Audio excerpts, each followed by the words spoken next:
Alright, we are now looking at 5C.2, very similar to 5C.1. We're still doing our 95% confidence interval, but now we're going to be looking at a data set by calculating the margin of error instead of a sample proportion. So the difference is the sample proportion, again, is qualitative, where a data set is quantitative.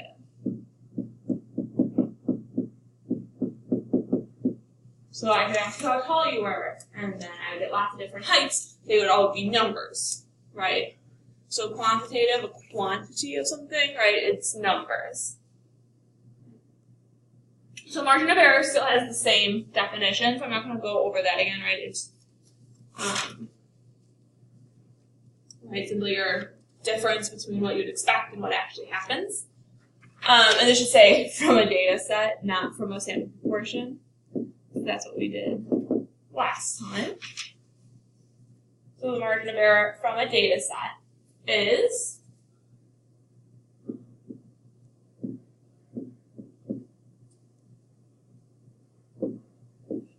margin of error equals, oops, forgot the 1.96.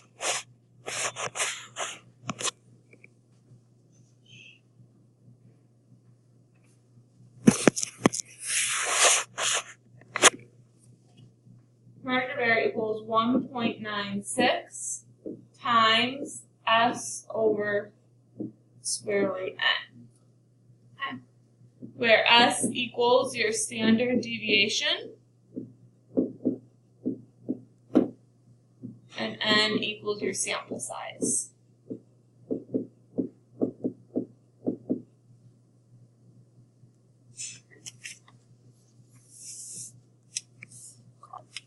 And then confidence interval, right? 95% confidence interval for a sample population. Oh, sorry, for a data set.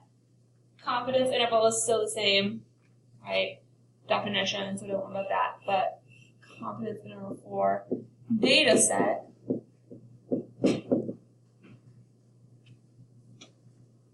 is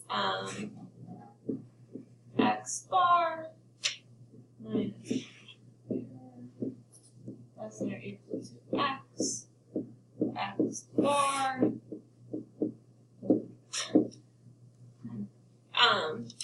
X bar or X, right, so we had like P hat, this is X bar, they're very, let's say what it is. So X bar is your sample mean, and X is your population mean.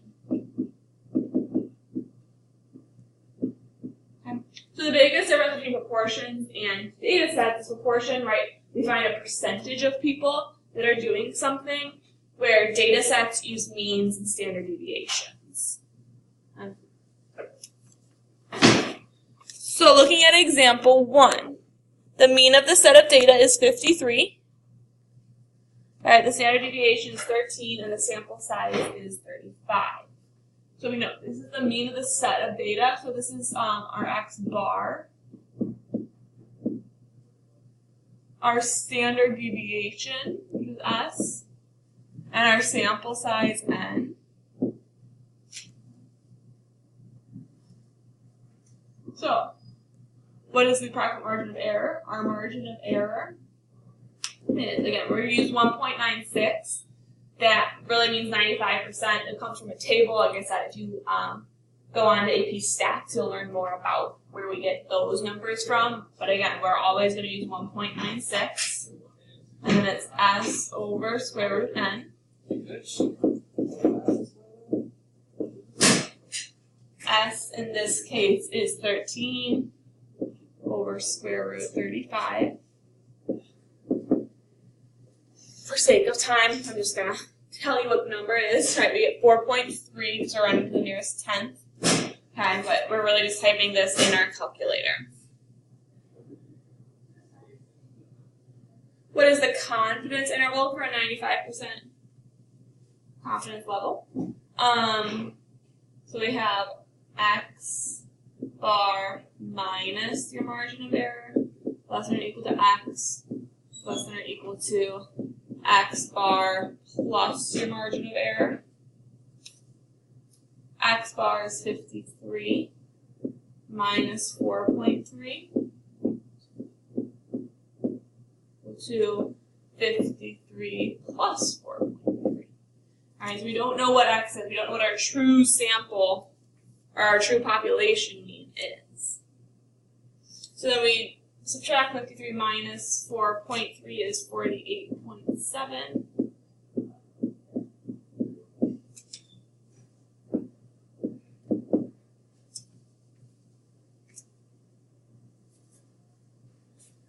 So we have 48.7 to 57.7. And then our meaning, same thing, kind of in 95% of all samples.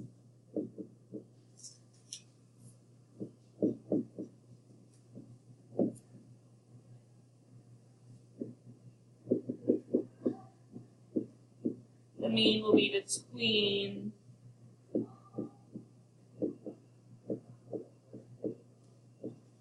that's not what I want, right? Will be between 48.7 and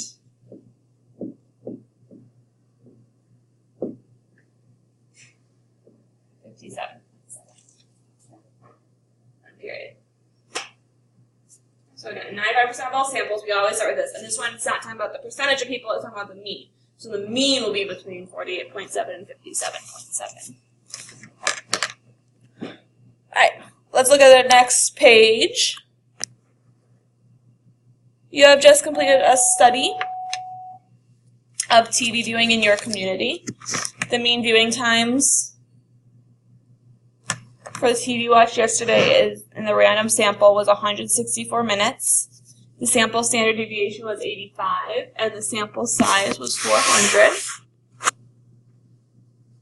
So again, I'm going to start by writing what we know. We know our X bar, we know our mean was 164. Standard deviation was 85, and sample size was 400. And margin of error. Margin of error equals 1.96 times S over square root N.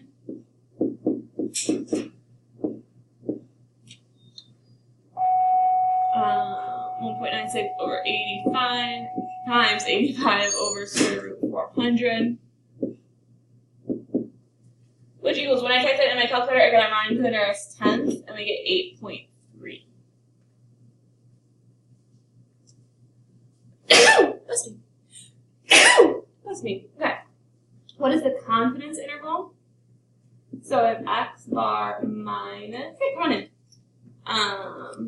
Margin of error less than or equal to X is less than or equal to X bar plus the margin of error.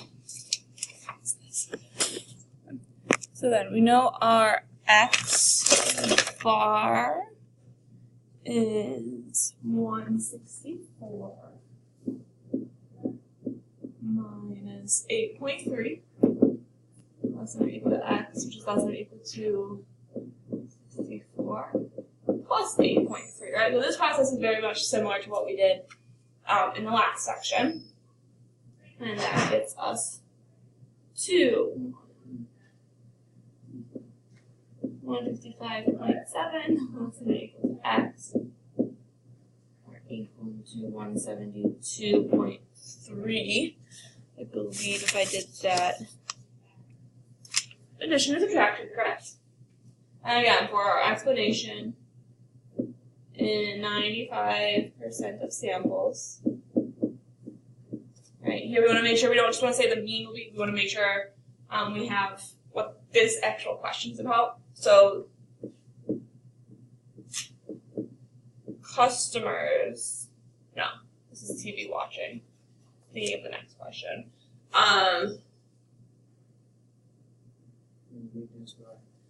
So people in your community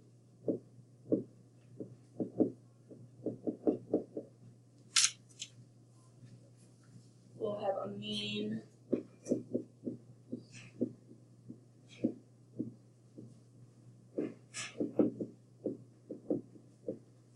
viewing time between our two numbers, 155.7 minutes and 172.3 minutes.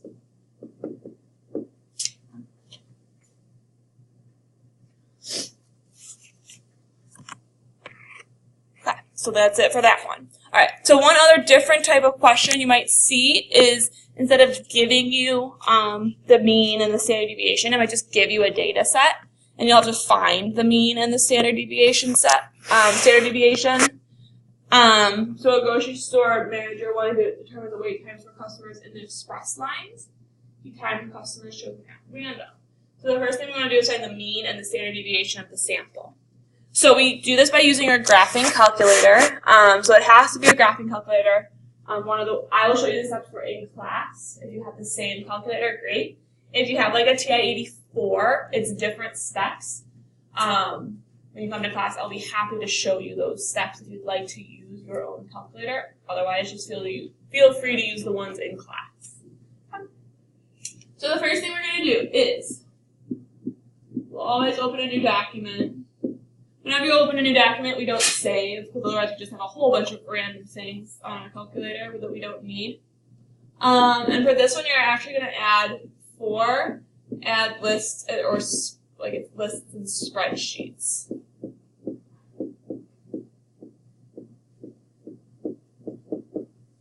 Okay. I'm going to bring up my own calculator and show that. All right, so new document. Oh, that was right, but it was just not wanting to work. No, I don't want to save. Okay, lists and spreadsheets. See, it's number 4, and it looks like this. It almost looks like an Excel file. The next step, step 2,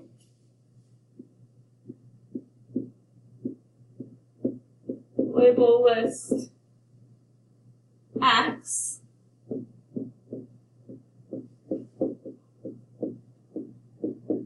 and enter data. So I'm just going to enter all these numbers, okay? So you can look at your sheet while I have the calculator up. All right, so where it says A, that's where I enter X. Nothing goes here. That's a big, big thing. This is for a formula. We don't have a formula. Don't put anything there in that equals bar. Then at 1, I'm going to start entering all my numbers. So we have 3.3, 7.5, 0.4, 4.7, 5.4, 1, 3.5, 4.6, 5.9, 2, 6.2, 0.2, 0.7, 6.7, 8.2, 6.75,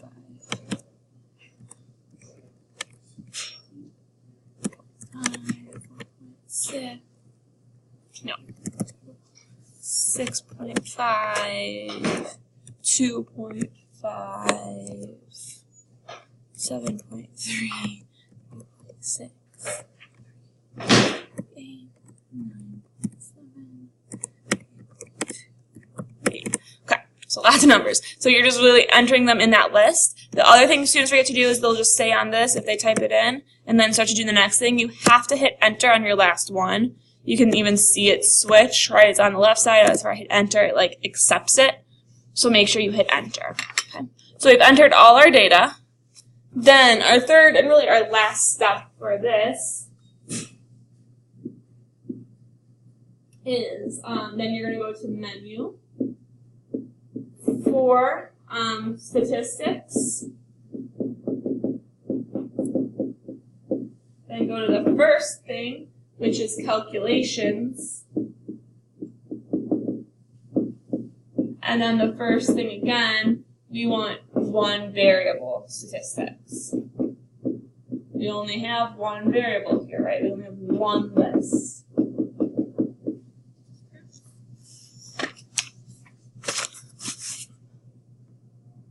So menu, 4, which is statistics, and then that stat calculations and one variable stats. I just have one list. That list we called X. That's why we have to label it. Okay. You can see in list C something popped up. This happened. All that's happening down here is we're too far down because we're at our 30th. If I scroll up, right, I see all my stats here. We have X bar. We have our S. All right, this is our S. And then our N. Okay, so it will give it all to us. Hello. So our X bar is 54. Or sorry, 5.4. Our S was 1.8. And then our N was 30. So they do use, the only thing different is this says SX, but they use the same letters that we've used. Okay, once we have that, we're doing the same thing we've done before. Now I have all my numbers. 95% confidence interval, margin of error, 1.96 times. I'll fix that. S over square root N.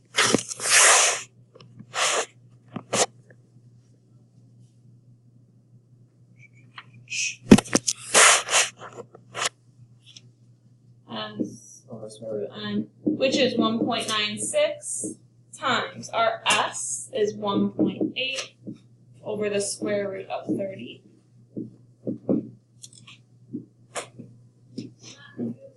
And when we do that, we get 0.6 in our calculator. Again, I'm not going to take up more time by typing that into our calculator. Then, what is our confidence interval? Actually, I'll move this down so we can actually see what our, sorry about that, but I want to see what our mean is.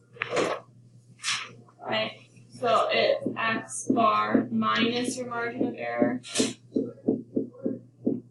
X bar plus your margin of error,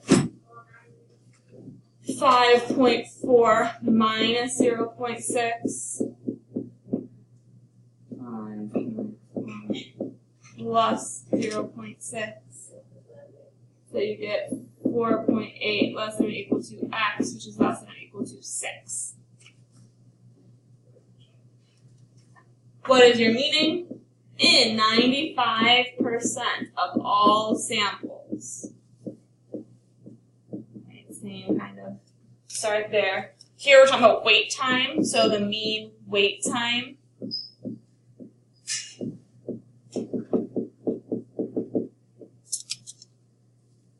Will be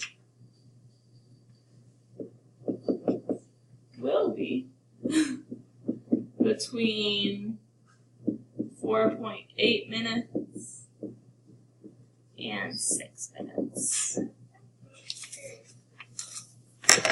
All right, and that is it. I'll see you guys tomorrow.